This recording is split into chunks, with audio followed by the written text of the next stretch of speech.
পাঞ্চগুণাং অহং বন্দামি সর্বদা। অদ্য 7 নভেম্বর 1993 ইংরাজি, কাপ্তাই উপজেলাধীন বাংলাদেশি বৌদ্ধদের অতি পবিত্র প্রাচীনতম তীর্থক্ষেত্র চিনরং বিহারে অনুষ্ঠিত। অদ্য আমার প্রিয় শিষ্য গৃহী নাম সঞ্জিত বড়ুয়া, ভিক্ষু নাম সিঙ্গর পায়া চাক্কা এর উপসম্পাদা অনুষ্ঠানে দ্বিতীয় পর্বে অনুষ্ঠিত ধর্ম দেশনা আলোচনা সভা সভাপতি পরম শ্রদ্ধেয় চিনরং বিহারের উপবিহারাধ্যক্ষ শ্রীমৎ উপামক্ষা মহাথেরকে সহ ভিক্ষু সংঘকে আমি সশ্রদ্ধে বন্দনা জ্ঞাপন করছি। অতঃপর এখানে আগত আমার প্রিয় শিষ্য শিষ্যাবৃন্দ সহ অগণিত ভক্তবৃন্দকে আমার জন্ম জন্মান্তরে সঞ্চিত দানময় শিলাময় ভাবনাময় পুণ্যরাশি মঙ্গলের জন্য বিতরণ করছি।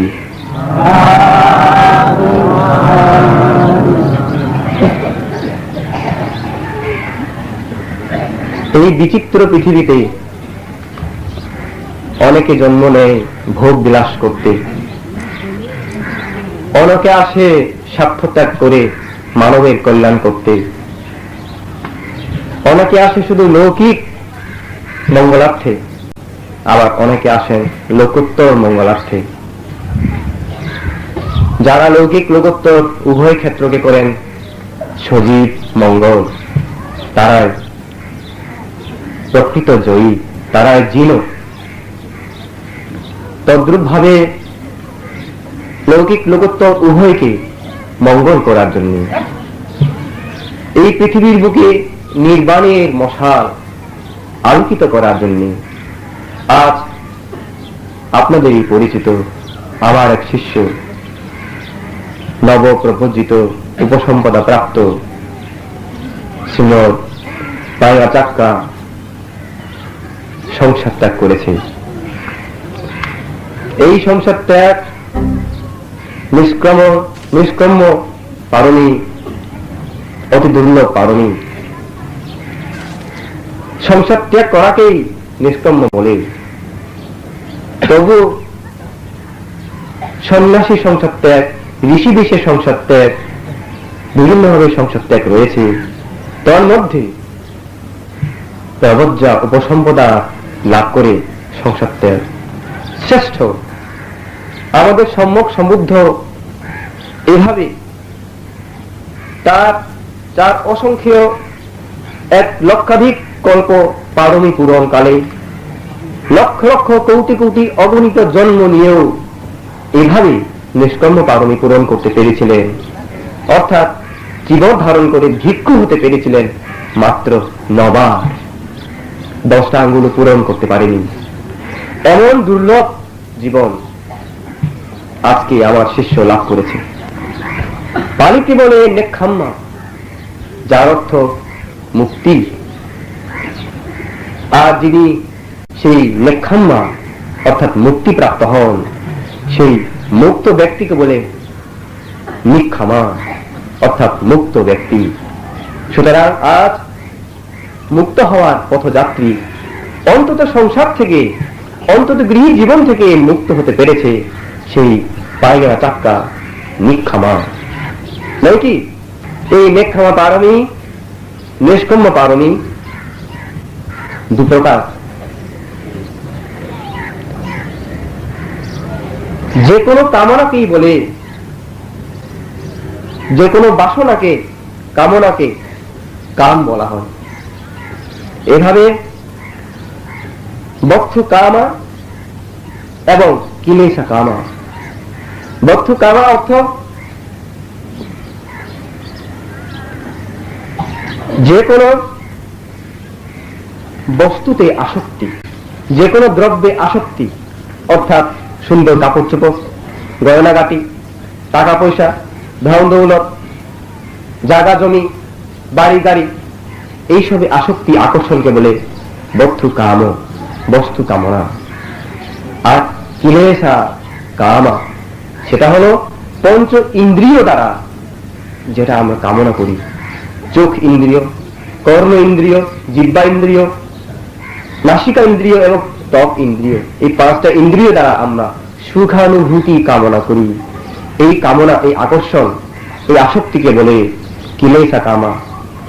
এই দুরকামের কাম থেকে যদি আমরা মুক্ত হতে পারি, তাহলে ত্রিভূমি হতে মুক্ত হবার শক্তি হতে সৃষ্ট কুশল চিত্ত ও চৈতসিক ধর্মাবলী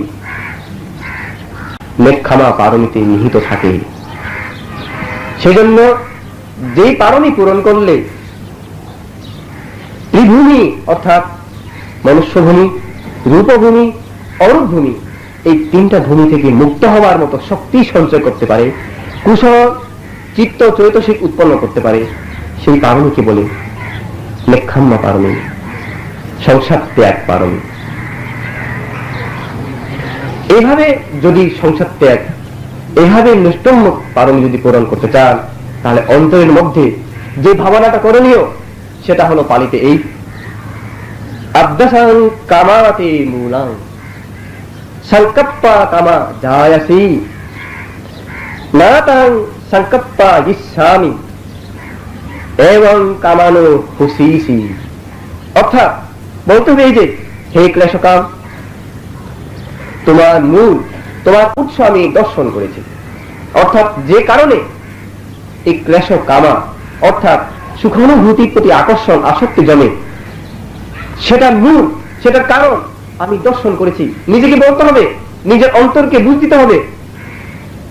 সুখানুভূতিকে সুখময় বলে মনে করা, আনন্দদায়ক জিনিসকে আনন্দদায়ক বলে মনে করে তার প্রতি আকর্ষণ রাখা, এই ধরনের চিন্তা, এই ধরনের বিতর্ক থেকেই আমাদের চিত্তে কাম, ক্লেশ কাম উৎপন্ন হয়ে থাকে।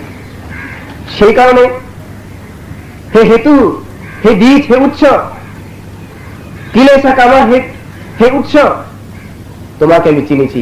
এবার থেকে কোন সুখানুভূতি, কোন সুখময় বস্তুকে আমি সুখময় বলে মনে করব না, সুখময় বলে আমি ভাববো না, চিন্তা করব না, তাহলে আমি তোমার প্রতি আসক্ত হব না। এবং সেভাবেই আমার অন্তরে তুমি ক্লেশ কামা সৃষ্টি করতে পারবে না। এইভাবে যদি ক্লেশ কামাকে আমরা দমন করতে পারি, তাহলেই আমাদের অন্তর থেকে যত রকমের কামনা বাসনা আছে অন্তর্নিহিত হয়ে যাবে, পালিয়ে যেতে বাধ্য থাকবে। তারপরে এইভাবে সংসার ত্যাগ করতে সক্ষম হবে। এতটুকু বালুকণাও যদি অন্তরে কামনা বাসনা থেকে থাকে, তাহলে তাকে সংসার ত্যাগী বলা হয় না। ত্যাগ করে ফেলতে হবে, সবকিছুকে ফেলে যেতে হবে, তারপরেই হবেন প্রকৃত সংসার ত্যাগী। অনেকে সংসার ত্যাগ করেন, গায়ে জীবন ধারণ করেন, এখনো রয়েছে সংসারের প্রতি আসক্ত। নিজের বাড়ির সংসারের প্রতি খোঁজখবর নেওয়া, কেমন খায় কেমন খায় না, এইসব খোঁজখবর নিয়ে তাদেরকে কেমন করে বড়লোক করা যায়, মানুষ করা যায়, জায়গা জমি কেমন আছে, গরু ছাগল কেমন আছে, এইসব খোঁজখবর যদি রাখেন, তাহলে সংসার থেকে পরিপূর্ণভাবে ছিন্ন হতে পারেননি, তাহলে নিষ্কর্ম পারমি পরিপূর্ণ হয় না। সুতরাং সম্পূর্ণ সবকিছুকে ছেড়ে দিয়ে সুখময় বস্তুকেও সুখময় নহে বলে বিতর্ক উৎপন্ন করে নির্লিপ্ত ভাবে, নিষ্কাম ভাবে শুধুমাত্র অষ্ট পরিষ্কার দ্বারা সন্তুষ্ট থাকা, ইহাই সংসার ত্যাগের বাস্তব প্রকৃত পরিচয়। এভাবে কাম বিতর্ক বা মিথ্যা বিতর্ক তিন প্রকার উৎপন্ন হয়ে থাকে, তিন রকমের আছে। একটা কাম বিতর্ক, সর্বপ্রকার কাম বস্তুতে আকর্ষণ, সেটা আপনারা বুঝেন। দ্বিতীয়ত ব্যাপাদা বিতর্ক। ব্যাপাদা বিতর্ক অর্থ এই যে অন্য যে কোনো ব্যক্তিকে, যাকে আমি দেখতে পারেন না, যিনি আপনাকে ক্ষতি করে থাকেন বলে আপনি মনে করেন, তাকে অন্তর থেকে হত্যা করার চিন্তা, হত্যা করার পরিকল্পনা, কামনা, তাকে উৎপীড়ন করার ইচ্ছা, এই ধরনের বিতর্ককে বলে ব্যাপার বিতর্ক। বিকাল এটা মিথ্যা বিতর্ক। 30 মিনিট। তৃতীয় মিথ্যা বিতর্ক হলো এই বিহিংসা, বিহিংসা বিতর্ক। হত্যার জন্য নয়, তবে তাকে, নিজের শত্রুকে প্রতি পদে পদে হেয় করা, কষ্ট দেয়া, উৎপীড়ন করা, প্রয়োজনে শারীরিক উৎপীড়ন করা, এই ধরনের ইচ্ছা বিতর্ককে বলে বিহিংসা বিতর্ক। আমাদের অন্তরে এই ধরনের তিনটা বিতর্ক উৎপন্ন হয়। এই তিনটা বিতর্কের ঠিক বিপরীত আর তিনটা বিতর্ক উৎপন্ন হয়, যেটাকে বলে সাম্মা বিতাক্কা, অর্থাৎ সম্যক বিতর্ক। এটা হলো কি? নেক্ষামা বিতাক্কা। সর্ববস্তুতে আসক্তি না হয়ে সম্যক, সর্ববস্তুতে অনাসক্তি, নেক্ষামা। যখনই এভাবে সর্ববস্তুতে অনাসক্তি হবে, তখনই সংসার ত্যাগের ইচ্ছা বাসনা হবে। অব্যাপাদা বিতাক্কা, আব্যাপাদা। কারো প্রতি কোন হিংসা, হত্যার চিত্ত জাগবে না, বরং সেই বিতর্ক উৎপন্ন হবে মৈত্রী চিত্ত সহকারে। মৈত্রী, সকলে সুখী হোক, দুঃখ থেকে মুক্ত হোক, আরো সুখী হতে পারুক, এই ধরনের মৈত্রী সহজে বিতর্ক, ইহা আব্যাপাদা বিতর্ক। তৃতীয় বিতর্ক, সেটা হলো অহিংসা বিতাক্কা। এইটা উৎপন্ন হবে করুণা সহকারে। আহা, দুঃখে পড়ছে, দুঃখে যেন সে না পড়ে, আহা কষ্ট পাচ্ছে, কষ্ট যেন না পায়। এই ধরনের করুণা সহ যে বিতর্ক হৃদয়ে উৎপন্ন হবে তৃতীয় অথবা দ্বিতীয় ব্যক্তির প্রতি, ইহাই অবিহিংসা বিতর্ক। এই তিনটা বিতর্কই সম্যক বিতর্ক। তার মধ্যে প্রথম যেটা, সেটা নেক্ষামা বিতাক্কা। ইহা আজকে আলোচনার বিষয়। এই নিষ্কম্যের মূল অন্তরায় কে? ক্লেশা, ক্লেশ। এই ক্লেশ বৃদ্ধি পায় কখন? যখন আপনারা কাম ভাবনায়, কাম বিতর্ক করেন, তখনই ক্লেশ বৃদ্ধি পেতে থাকবে, ক্লেশ বিতর্ক বৃদ্ধি পেতে থাকবে। তাই কাম জগৎ থেকে, এই কাম থেকে, কামনা থেকে মুক্ত হলে ভব থেকে মুক্ত হওয়া যায়। ভব অর্থ কি জানেন? ভব মানে জীবন। যে কোনো জীবন হোক, মনুষ্য জীবন হোক, দেব জীবন হোক, ব্রহ্ম জীবন, এই তিনটা ভব, মনুষ্য ভব, দেব ভব, ব্রহ্ম ভব, অথবা এভাবে বলা যায় মনুষ্য ভব, রূপ ভব, অরূপ ভব। এখান থেকে মুক্ত হওয়া যায় কবে? কখন? যদি কাম থেকে মুক্ত হতে পারেন, কামনা বাসনা থেকে মুক্ত হতে পারেন। এই নিষ্কর্মের মূল কি, নিষ্কর্ম কেন করা হয়ে থাকে, সেটা উত্তর পালিতে বলছে নেক্ষাম্মাং পাবজ্জা মূলাকাং, নেক্ষাম্মাং পাবজ্জা মূলাকাং। নিষ্কর্ম হচ্ছে প্রবজ্জার মূল বিষয়বস্তু। সংসার ত্যাগ এই প্রবজ্জার জন্য, গৃহত্যাগ এমন ভিক্ষু জীবন লাভ করার জন্য। তার ভিক্ষু জীবন কিসের জন্য? সকল কাম থেকে মুক্ত হয়ে, সকল ভব থেকে মুক্ত হয়ে নির্বাণ প্রাপ্ত হওয়ার জন্য, নাকি? তাহলে উদ্দেশ্য আমাদের নির্বাণ প্রাপ্তি, নির্বাণ লাভ। সেই কারণেই এই প্রবজ্জার কারণেই সংসার ত্যাগ। তাই সংসার ত্যাগ করতে গিয়ে আজকে এই সঞ্জিত বড়ুয়া পাইঙ্গা চাক্কা গতকাল যখন খৈয়াখালী গ্রাম ত্যাগ করলো, বাড়ি ত্যাগ করলো, তখন থেকেই তার ত্যাগ শুরু হয়েছে। অনেকে ত্যাগ পূর্বে করেন, প্রবজ্জা পরে নেন, কেউ কেউ প্রবজ্জা আগে নেন, ত্যাগ করেন সংসার পরে। তেমনি একটা উদাহরণ আপনারা পাবেন জাতকে, মহাজাতক, মহাজানাকা রাজার জীবন। আমাদের বোধিসত্ত্ব এককালে বারাণসীতে রাজা হয়েছিলেন, নাম হয়েছিল তার মহাজানাকা অথবা মহাজনক রাজা। ইনি একদিন তার নাপিত কর্তৃক বুঝতে পারলেন যে মাথার চুল পেকেছে। তখন উনি বুঝলেন আমি বয়োবৃদ্ধ হয়েছি। এবং অন্য একদিন উনি যখন উদ্যান ভবনে গেলেন, মনোরম উদ্যান, সারি সারি বৃক্ষ লতা পাতা পরিপূর্ণ, উনি হাতির পিঠে চলে যাচ্ছেন, তার সাথে মন্ত্রী, আমাত্য, সেনাপতি। সুন্দর সুন্দর গাছে, দুটা আম গাছ ছিল তার মধ্যে। একটা আম গাছে সুমিষ্ট আম পরিপূর্ণ ছিল, আর একটা আম গাছ ছিল ফল শূন্য। উনি জিজ্ঞেস করলেন, এই আমগুলা কেউ খেয়েছে কি? না মহারাজ, আজও কেউ খাননি, যেহেতু আপনি এখনো এই আম গ্রহণ করেননি বলে। বোধিসত্ত্ব হাতির পিঠ থেকে সেই সুমিষ্ট একটা আম ছিঁড়লেন, খেয়ে দেখলেন, যেন তিনি উদ্বোধন করে দিলেন সে গাছের আম খাওয়া। তার খাওয়া দেখে অন্যান্য মন্ত্রী, আমাত্য থেকে শুরু করে নাপিত পর্যন্ত সে আম খাওয়া শুরু করলো। আমাদের মহারাজ তো উদ্বোধন করে দিয়েছেন খাওয়া, সুতরাং আমরাও খেয়ে দেখি। এত সুমিষ্ট রস, যেন স্বর্গীয় ভোজ।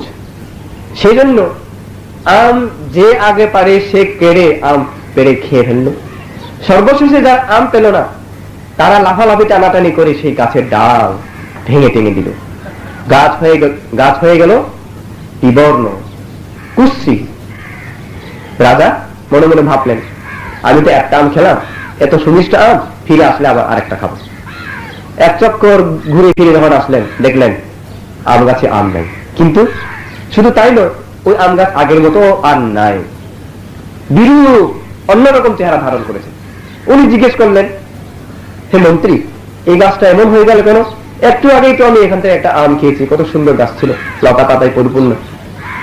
মহারাজ, আপনি যখন একটা আম খেয়ে উদ্বোধন করেছেন, সবাই মনে করেছে রাজা তো খেয়েছেন, এবার আমরাও খেতে পারবো, তাই টানাটানি করে সবাই নাপিত পর্যন্ত সেই আম খেয়ে ফেলেছে, এবং যারা পায়নি তারা ডাল ছিঁড়ে ফেলেছে। পাশে ছিল আরেকটা বৃক্ষ, আগেই বলেছি, যার কোনো ফল ছিল না। রাজা সেদিকে তাকালেন, সেই গাছ আগের মতোই সুন্দর, তার কোনো রূপ লাবণ্য ক্ষয় হয়নি। রাজার অন্তরে জাগলো একটা জ্ঞান। বোধিসত্ত্ব তো সবসময় জ্ঞান নিয়ে উনি চিন্তা ভাবনা করেন। উনি চিন্তা করলেন, আহা, যাহার আছে ভুরি ভুরি, সে পায় ভুরি ভুরি কষ্ট। যার নাই কিছু, তার কষ্টও নাই কিছু। উনি বুঝলেন, এই আম গাছে আম ছিল বলেই, সুমিষ্ট আম ছিল বলেই আজকে তার এই দশা হয়েছে। এই গাছের ডাল পালা পর্যন্ত মানুষ ভেঙে দিয়েছে, আর এই গাছে কিছুই ছিল না বলে কোনো মানুষ ছুঁয়নি। আহা, আমিও তো এই রাজ্যের রাজা হিসেবে, আমার কি নাই? আমার শত শত নারী ভার্যা স্ত্রী, আমার লক্ষ কোটি ধন মণিমুক্তা, আমার শত সহস্র সৈন্য, হস্তি, ঘোড়া, বিস্তীর্ণ এলাকা জুড়ে আমার সাম্রাজ্য। আমার কিছুই অভাব নেই, আমি অকিঞ্চন নই, আমি পরিপূর্ণ। আমারও তাহলে এই গাছের মতোই দশা হবে, আমার এই গাছের মতোই নিশ্চয়ই কষ্ট হবে একদিন। সুতরাং সময় থাকতে এই দুঃখ থেকে মুক্ত হওয়ার জন্য একটা ব্যবস্থা করতে হবে। যেমনি নিষ্ফল গাছ, ফলহীন গাছ যেমন সুন্দর অটুট রয়েছে, শ্রী ক্ষত হয়নি, ক্ষয় হয়নি, আমাদের সেভাবে শ্রীবান সৌন্দর্যে মণ্ডিত হতে হবে। উনি রাজপ্রাসাদে পৌঁছার পর চিন্তিত হয়ে গেলেন। উনি উত্তর একটাই পেলেন, নিষ্কর্ম করতে হবে, সংসার ত্যাগ করতে হবে, নতুবা আমাকে ওই ফলবান বৃক্ষের মতো মহা দুঃখে পতিত হতে হবে। সেদিন উনি সংকল্প করলেন, আমি সংসার ত্যাগ করব। সে প্রাসাদে বসেই উনি আমাত্যদেরকে ডাকলেন, সেনাপতি থেকে ডেকে বললেন, সেনাপতি বৃন্দ, আর আপনারা আমার বহু পুরানো পণ্ডিত জ্ঞানীদেরকে নিয়ে এই রাজ্য শাসন করুন। আজকে থেকে আপনারা আমার দর্শন পাবেন না, আমি কারো দর্শন করব না। আমার দর্শন করবে শুধু দুজন, আমাকে সেবা করে দুজন, এরাই, আর কেউ নয়। রাজা চলে গেলেন প্রাসাদের উপরতলায়। সেদিন থেকে উনি মনে মনে কামনা করতে লাগলেন, আহা, আমার জীবনকে আমি কিভাবে মুক্ত করতে পারি। আমাকে মুক্ত করতে পারে এমন মহাকল্যাণকর, কল্যাণ মিত্রের, সাধুজনের, বাচ্চাকা বুদ্ধের কিভাবে সাক্ষাৎ পেতে পারি। তার প্রাণ আনচান আনচান করতে লাগলো সেভাবে সাধুজনের সাক্ষাতের আশায়। উনি একদিন সিদ্ধান্ত নিলেন, এইভাবে থাকলে হবে না, এইভাবে থাকলে আমি সংসার ত্যাগ করতে পারবো না। ওনার মনটা কাঁদছে যে কখন আমি মুক্ত হতে পারবো এই বাধা বিপত্তি থেকে। এই যে কোলাহল, এই যে নারীদের আর্তনাদ, এই যে স্ত্রীদের নানান রকমের মায়াবী শব্দ, মায়াবী করুণ শব্দ তার হৃদয়কে বিদ্ধ করছে, আর সহ্য হচ্ছে না।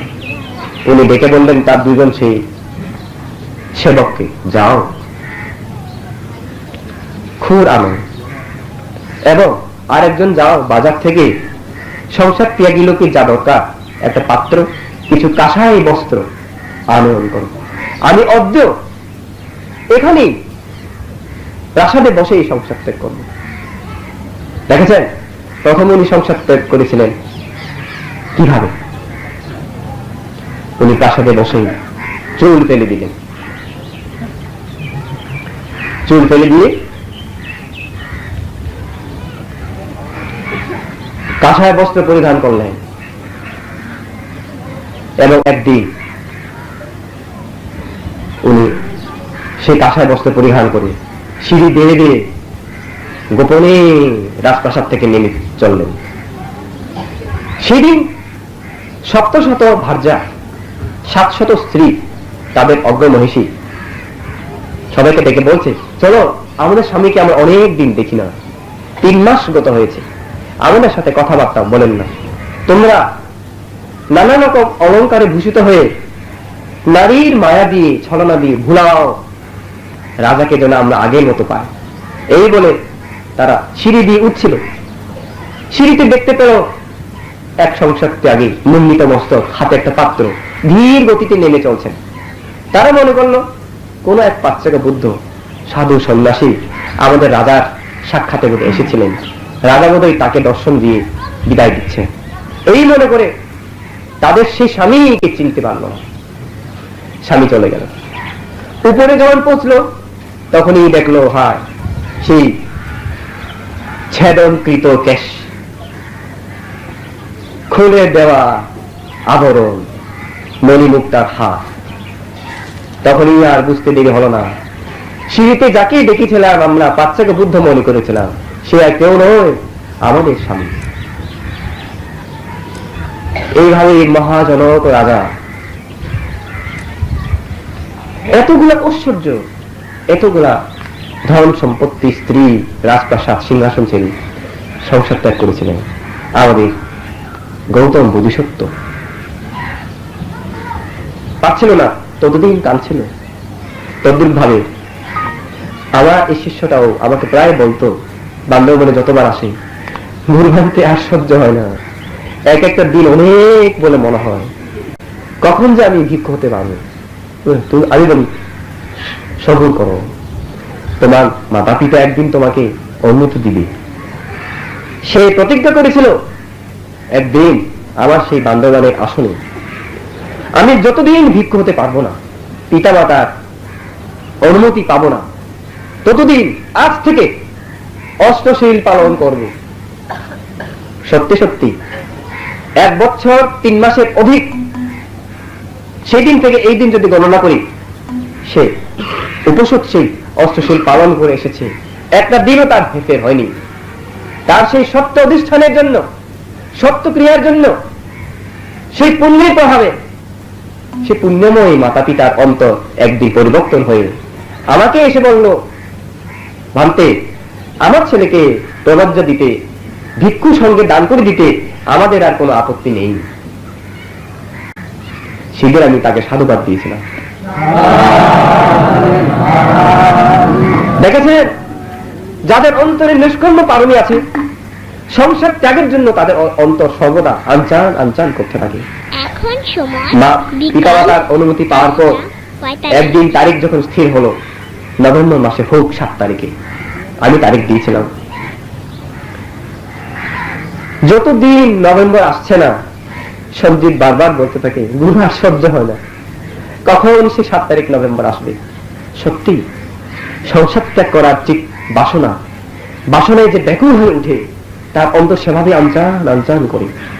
আমারও হয়েছিল, তারও তাই হয়েছে। বোধিসত্ত্ব বলে সেরকমই হয়েছিল। বোধিসত্ত্ব এইভাবে বহু জন্ম নিষ্কর্ম পালন পূরণ করেছিলেন, সংসার ত্যাগ করেছিলেন। এইভাবে তিনি আমাদের বোধিসত্ত্বের আরেক জন্মের সংসার ত্যাগের কথা আমি আপনাদেরকে বলবো। এই জাতকের নাম হস্তিপাল জাতক।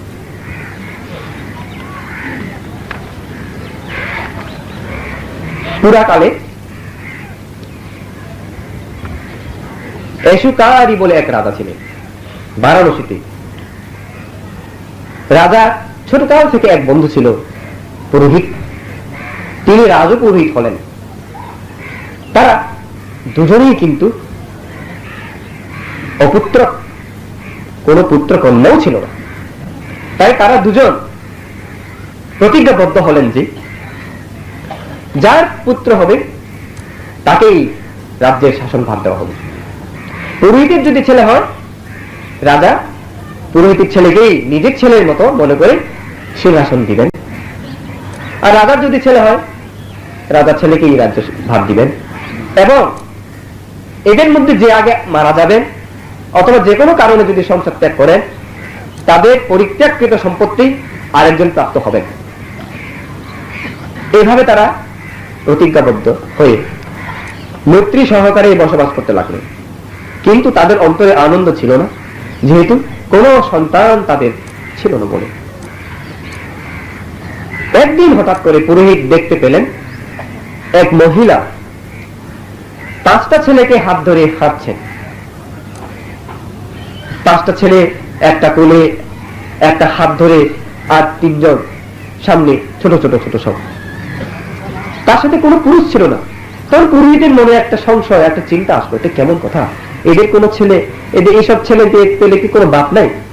উনি ডাকলেন, ভদ্রে শুনুন, এদের পিতা কোথায়? তখন উনি বললেন, পুরোহিত বল, এদের পিতা নাই। কি কথা বলছেন, এদের পিতা নাই? তাহলে আপনি এদেরকে কেমন করে পেয়েছেন? পুরোহিত বল, এদের পিতা বাস্তবেই নাই। এই যে দেখতে পাচ্ছেন, এটা একটা বটবৃক্ষ।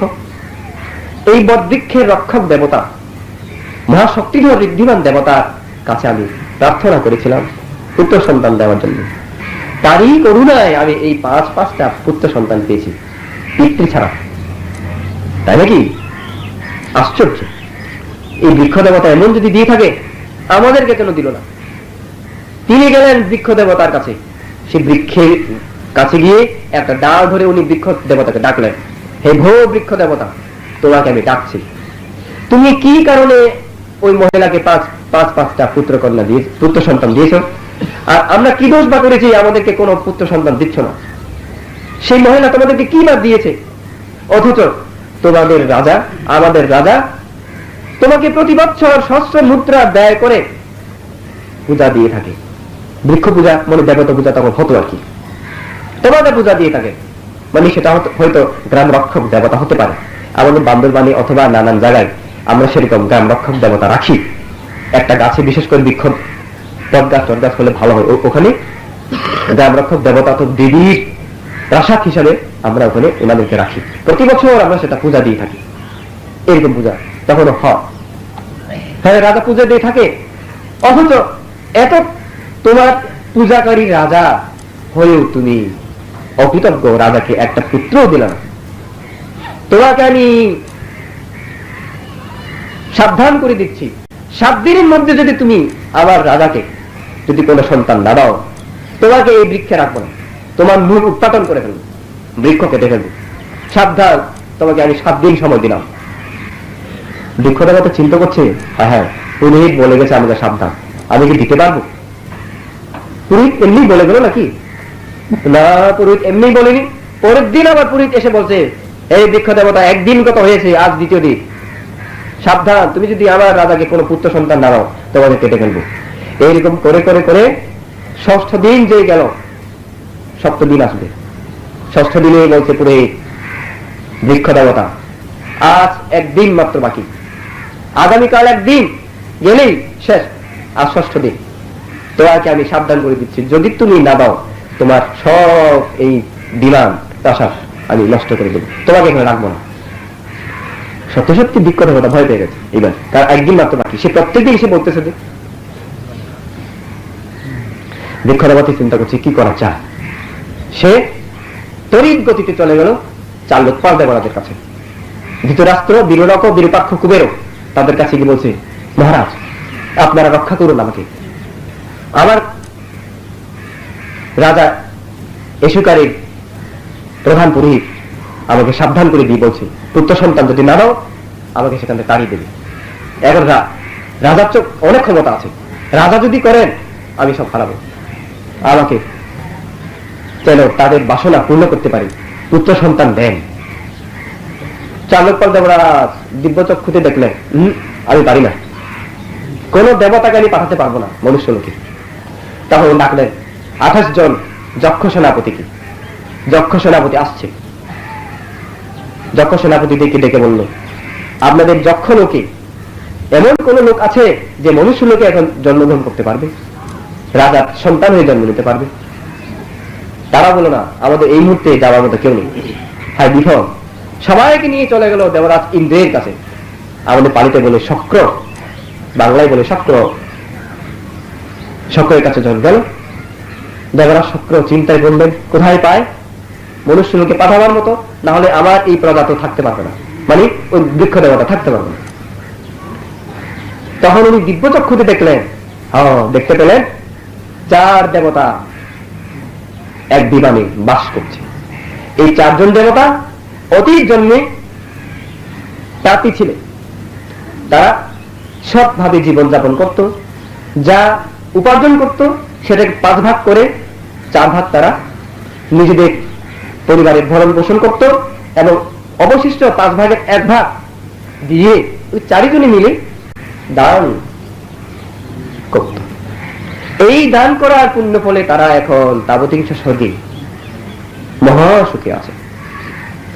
এবং এরা শুধু তাবতিংশ স্বর্গেই বাস করছে তা নয়, বহু জন্ম তাবতিংশ থেকে চ্যুত হলে ইয়ামা স্বর্গে, ইয়ামা থেকে চ্যুত হলে আবার তাবতিংশ স্বর্গে, এভাবে অনুলোম প্রতিলোম করছিল। এখন আবার তারা ঊর্ধ্বগতি প্রাপ্ত হবে, তাবতিংশ থেকে ইয়ামা মানে জাম স্বর্গে যাবে। ঠিক সেই সময় উপস্থিত, এই সময়টাতে এদেরকে অনুরোধ করা যেতে পারে বলে দেবরাজ ইন্দ্র আদেশ দিলেন, 4 দেবপুত্র আপনারা আগমন করুন, আপনাদেরকে আমি অনুরোধ করছি আপনারা মনুষ্যলোকে গিয়ে জন্মগ্রহণ করুন, বারাণসীর রাজা এসুকারের অগ্রমহিষীর গর্ভে আপনারা প্রতিসন্ধি গ্রহণ করুন। হ্যাঁ ঠিক আছে, আপনি যদি আদেশ করেন আমরা যেতে প্রস্তুত। তবে মহারাজ, আমরা রাজপুত্র হইতে চাই না, যেহেতু সংসারের প্রতি আমাদের আসক্তি নেই, সুতরাং আমরা অন্য গর্ভে জন্মগ্রহণ করব। ঠিক আছে, তাহলে পুরোহিতে স্ত্রীর গর্ভে জন্মগ্রহণ করো। এখন ওখান থেকে চ্যুত হয়ে প্রথম ছেলে জন্ম নিল পুরোহিতের স্ত্রীর গর্ভে।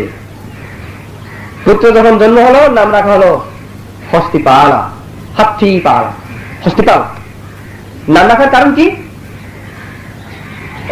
এখানে একটা কথা, ওই যে 7 দিন যখন হয়েছে, পুরোহিত বেটা অনেক শক্তিমান মানুষ নিয়ে, দা কোদাল নিয়ে, করাত নিয়ে বৃক্ষ কাটবার জন্য যাচ্ছে। আজকে 7ম দিবস, আজকে যদি পুত্র দেবে বলে না বলে, তাহলে এই বৃক্ষ কেটে ফেলবে। গিয়ে পৌঁছছে, হে বৃক্ষ দেবতা কোথায়? বৃক্ষ দেবতা রূপ দর্শন করলো, সে দেখালো আমি। উনি বললেন, দুঃখ করবেন না পুরোহিত, আপনাদের প্রার্থনা আমি পূর্ণ করছি। আপনাদের গর্ভে, আপনার স্ত্রীর গর্ভে পুত্র হবে। 4 পুত্র, একটা নয়। আপনি চেয়েছেন একজন, আমি 4 জন দিব। তবে এই 4 জনকে আপনারা আটকে রাখতে পারবেন না সংসারে, তারা সংসার ত্যাগী হবে।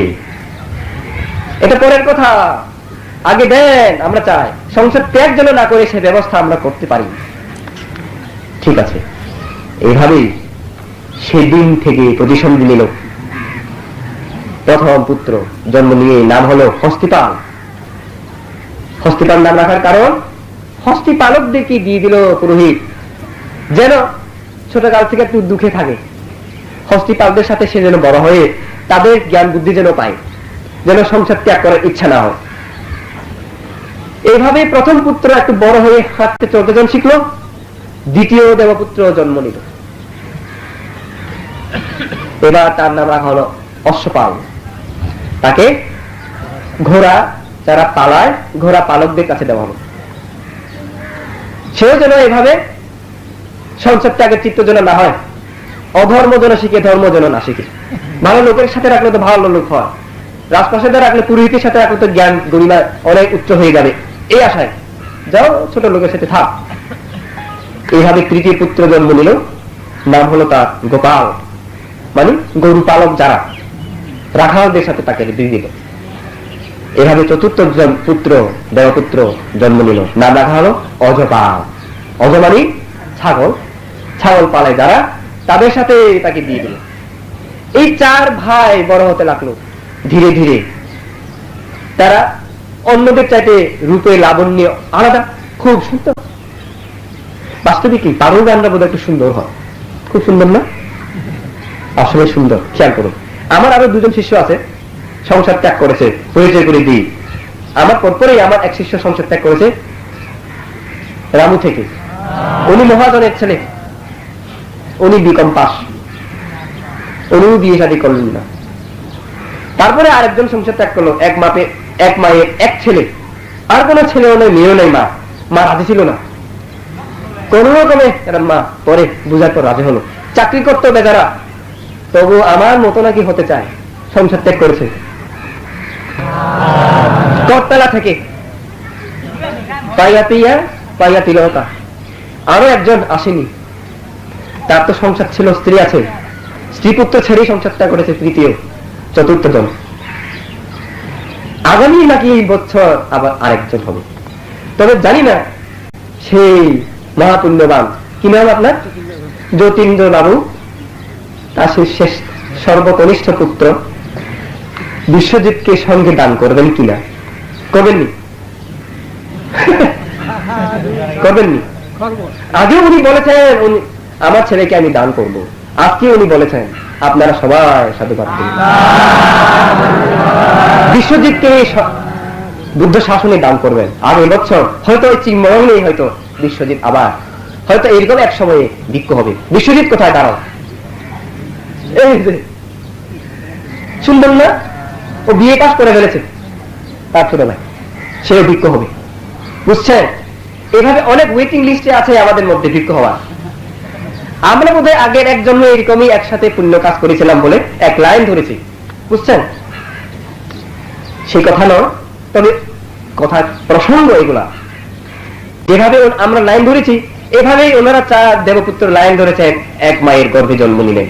তাদের চিত্তে একই রকম, তারা একই রকম রূপ লাবণ্যে ভরপুর ছিলেন, কিন্তু তারা ছোটবেলা থেকে দুশ্চিল হয়ে উঠলেন। এখানে যাই মারামারি করে, ওখানে যাই মারামারি করে, কেউ তাদেরকে পারেও না, কারণ তাদের মধ্যে পারমি আলাদা। তখন বড় চিন্তিত হয়ে উঠল তার পিতা পুরোহিত, রাজাও খুব চিন্তিত হলেন, এদেরকে এরকম হলে কেমন করে রাজা বানাবো। এদিকে 16 বছর হয়ে গেল, হস্তিপাল বড় ছেলে। রাজা বলছে এবার পুরোহিতকে, আসুন আমরা বয়োবৃদ্ধ হয়ে গেছি, আপনার ছেলে বড়টাকে এবার রাজ্য দিয়ে দিন, আপনার ছেলে হস্তিপাল রাজা হয়ে যা। তখন পুরোহিত বললেন ঠিক আছে, ও তো রাজা হবে, তার আগে তার মধ্যে সিংহাসনে বসবার ইচ্ছা আছে কিনা এটা তো একটু পরীক্ষা করা দরকার আছে, চলুন। তারা 2 জন সংসার ত্যাগী সন্ন্যাসীর বেশ ধারণ করলেন, বেশ ধারণ করে হস্তিপালের সামনে গেলেন। হস্তিপাল তাদেরকে দেখে বড় আনন্দ হয়ে গেলেন। উনি বললেন, এতকাল পরে আজ দেবতল্প ব্রাহ্মণের পায়ে দর্শন, নিরন্তর নির্বিকার সুখতরে যাহাদের নাহিধায় মন, শিরে ঝুলি জটাভার স্তম্ভপরি ভিক্ষা হেতু বহিছেন ঝুলি, ধাবনে উদাস্য হেতু পঙ্কি লিপ্ত অবিরত থাকে দন্তগুলি।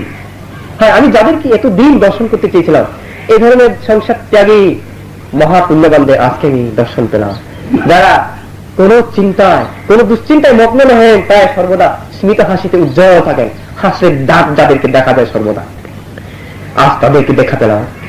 এতকাল পরে আজ ধর্মের অত ঋষি দেখি সার্থক নয়ন, আমার নয়ন আজ সার্থক হয়েছে। এমন সার্থক পুরুষ ঋষিদেরকে দর্শন করে পরিধান যাহাদের বলকন চিবর আর কাঁসায় বসন, দিতেছি আসন পাদ্য আনিয়াছি অর্ঘ এই করি আহরণ, কৃতার্থ করুন দাসে দয়া করি এই সব করিয়া গ্রহণ। উনি চিনতে পারেননি যে এরা আমার বাপ এবং ইনি আমাদের রাজা। মনে করছেন যে ঋষি আসন বসন দান করছে, সেবা করছে। তখন পুরোহিত বলল, জিজ্ঞেস করছে পুরোহিতকে, হে মহাত্মা, আপনারা কি হিমালয় থেকে এসেছে? না গো বৎস, আমরা তো হিমালয় থেকে আসিনি, আমাদেরকে চিনতে পারোনি? না তো, আমি তোমার পিতা পুরোহিত যে। হ্যাঁ, উনি আমাদের মহারাজ। তাই নাকি? তাহলে এই রূপ কেন ধারণ করলেন? এই রূপ ধারণ করার উদ্দেশ্য শুধু একটা, তোমার চিত্ত পরীক্ষা করার জন্য। তোমার চিত্ত কোন দিকে ধাবিত, তুমি সিংহাসন নিলে নাকি তুমি সংসার ত্যাগ করবে, এটা জানবার জন্য। এটা বলার পর হস্তিপাল বললেন, পিতা মহারাজ, এই কি কথা বলছেন? আমি তো সিংহাসনে আরোহণ করতে চাই, আমার রাজ্যের দরকার নেই। আজকে যেহেতু আপনারা এই ধরনের একটা কথা তুলেছেন, আমি আজকেই প্রবঞ্চনা নিব, আজকেই সংসার ত্যাগ করবো। আরে দশায়নে পড়ে গেছেন বাপ আর রাজা, পরীক্ষা করতে এসে আজকেই সংসার ত্যাগ করে যাবে? বলে, বৎস সময় আছে, পরে হও, পরে সংসার ত্যাগ করো। না, পরে সংসার ত্যাগ করবো না, সময় মোটেই না। পিতা, আপনি কি কথা বলছেন? এই যে এতক্ষণ আমার সাথে আপনারা যে কথোপকথন করছেন, আপনার সাথে আমি যে কথা বলছি, এই সময়টুকু, যে সময়টুকু আমরা কথা বলছি, এই সময়ের মধ্যেও জরা ব্যাধি মৃত্যু আমাদের আপনাদের কাছাকাছি চলে আসছে। দেখুন তো মহাজ্ঞানীদের কেমন চিন্তাধারা। বলছে যে সময়টুকু আমরা কথা বলতেছি, এই সময়ের ভিতরেই আমরা জরা ব্যাধি মৃত্যুর নিকটবর্তী হচ্ছি। জরা মানে বার্ধক্য, ব্যাধি মানে অসুখ বিসুখ, মৃত্যু তো জানেন। তাই আমরা প্রত্যেকে এই যে এতক্ষণে আপনারা যারা ধর্ম শ্রবণ করছেন, এই সময়ের মধ্যেও আমরা মৃত্যুর দিকে ধাবমান, সর্বদা শ্মশানের দিকে ধাবমান। মনে করবেন না আমরা 100 বছর 200 বছর আরো বাঁচতে পারি। অনিশ্চিত মৃত্যু, অনিশ্চিত জীবন, অনিশ্চিত আয়ু। এখান থেকে বের হয়ে ঘাটে পৌঁছবার আগেই মরে যেতে পারে, এখানে বসে বসে ফট করে মরে যেতে পারে।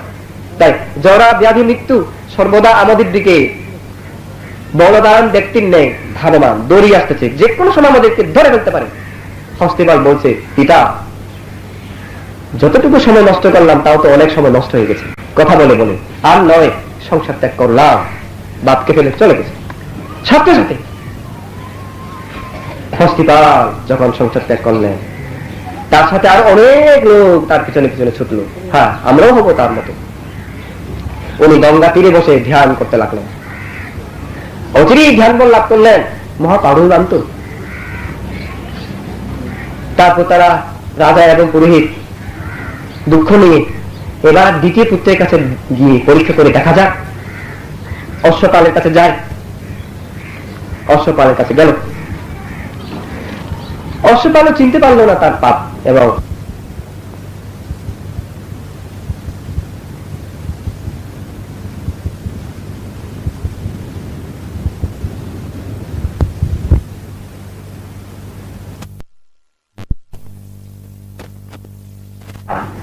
হস্তিপাল কোথায়?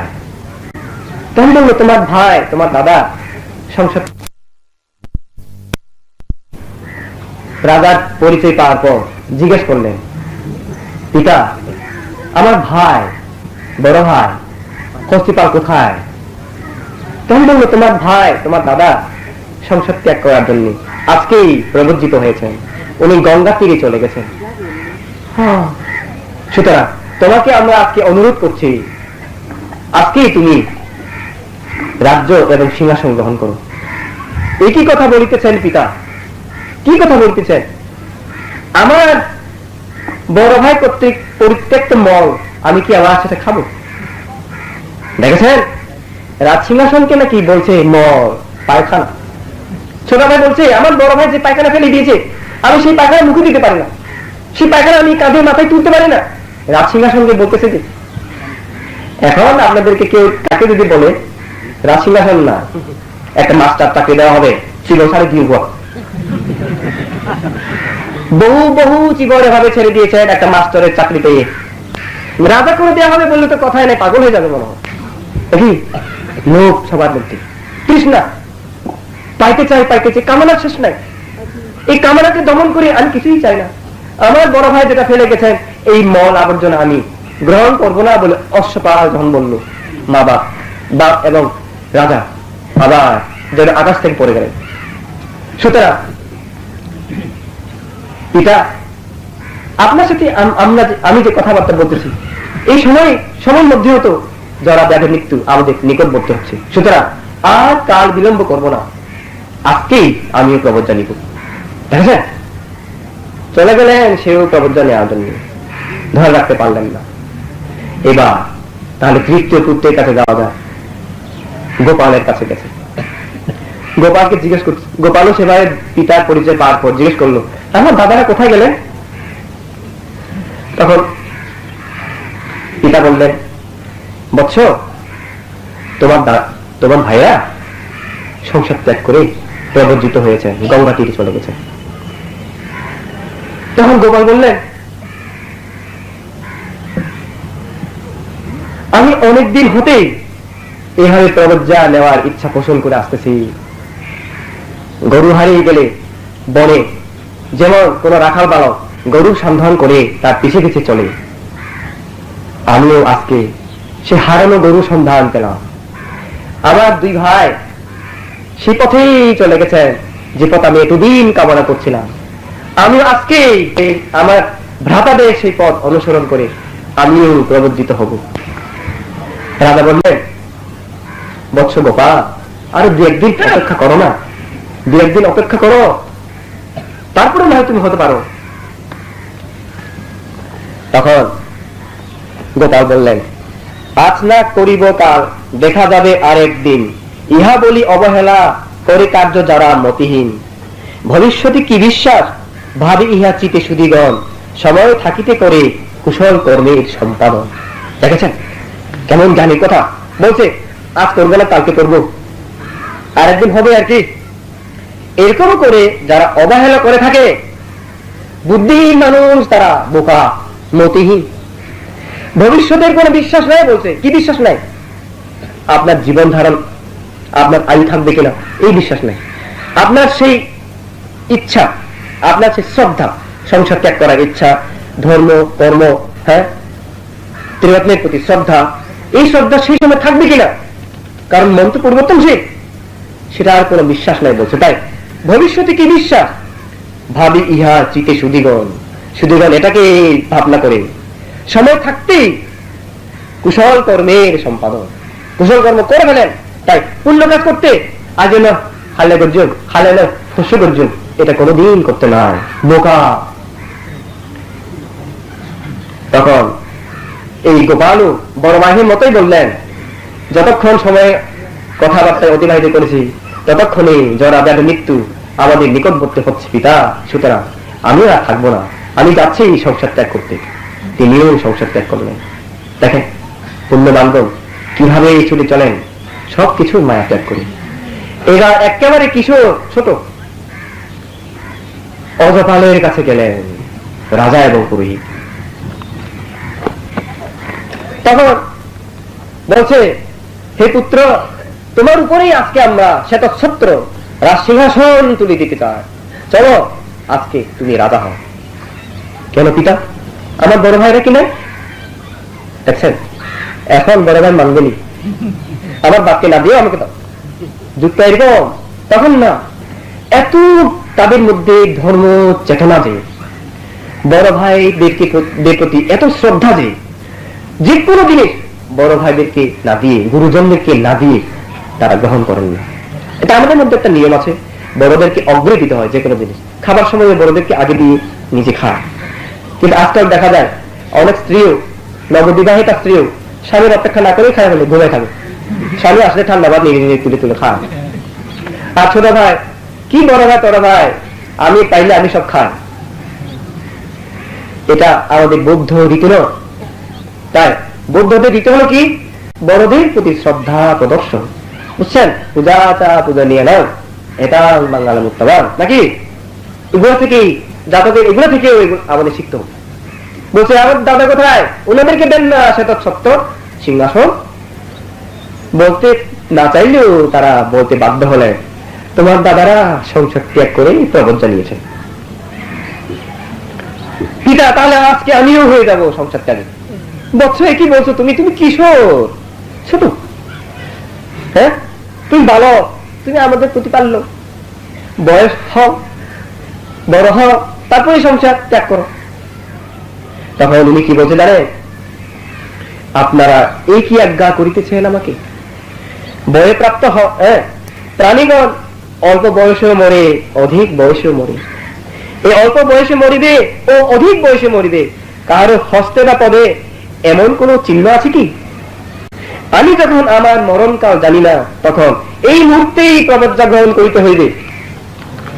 দেখছেন কেমন জানি লোকের কথা বলছে। কি জানেন উনি, কখন মরবো আমরা জানি না ঠিক মতো, কারণ হাতে পায়ে কপালে বুকে আজকে মরবে কালকে মরবে লিখা নেই। অনেকে তাহলে বলবেন জানতে হস্তরেখা আছে তো, ভাগ্য গণনা জ্যোতিষবিদ্যা আছে তো, এটা নিশ্চিত নয়, এটা নিশ্চিত নয়। সুতরাং বলছে কোথাও লিখা নেই, এটা যে কোনো মুহূর্তে মরতে পারে। সুতরাং আমি অধিক বয়সে, অনেকে বলে কি জানেন, আমার অনেক শিষ্য, অবশ্য এখন শিষ্যরা বলে না, অন্যান্য লোকেরা বলে, তারা তো আজ সংসার গরিব, বয়স আজ বেশি নয় মানতে, অষ্টশীল কেনে ফালিত কার্য, সংসার মধ্যে কুয়াশা আছে, তারা বিয়া শাদী দলের পরে অষ্টশীল মালিক কার্য।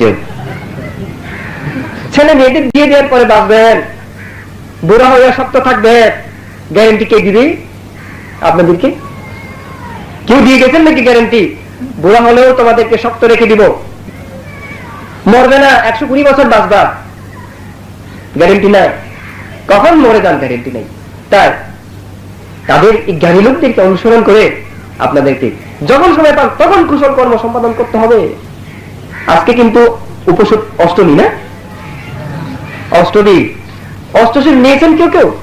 আমার শিষ্যরা আজকে সকালে নিয়েছে, সবাই নিয়েছে, এখানে কে আগে যাওয়া ছিল, সবার নেওয়া দরকার ছিল অষ্টশীল। এমন তিথি প্রত্যেকদিন আসে না, প্রত্যেকদিন তো অষ্টমী বলা যায় না, প্রত্যেকদিন পূর্ণিমা বলা যায় না নাকি। সুতরাং এমন দিনে এমন পুণ্যকর্ম সম্পাদন করা কালে পরিপূর্ণশীল নিয়ে করলে কত সুন্দর। অর্থাৎ সুন্দর মানুষের সুন্দর ড্রেস পরলে আরো সুন্দর লাগে।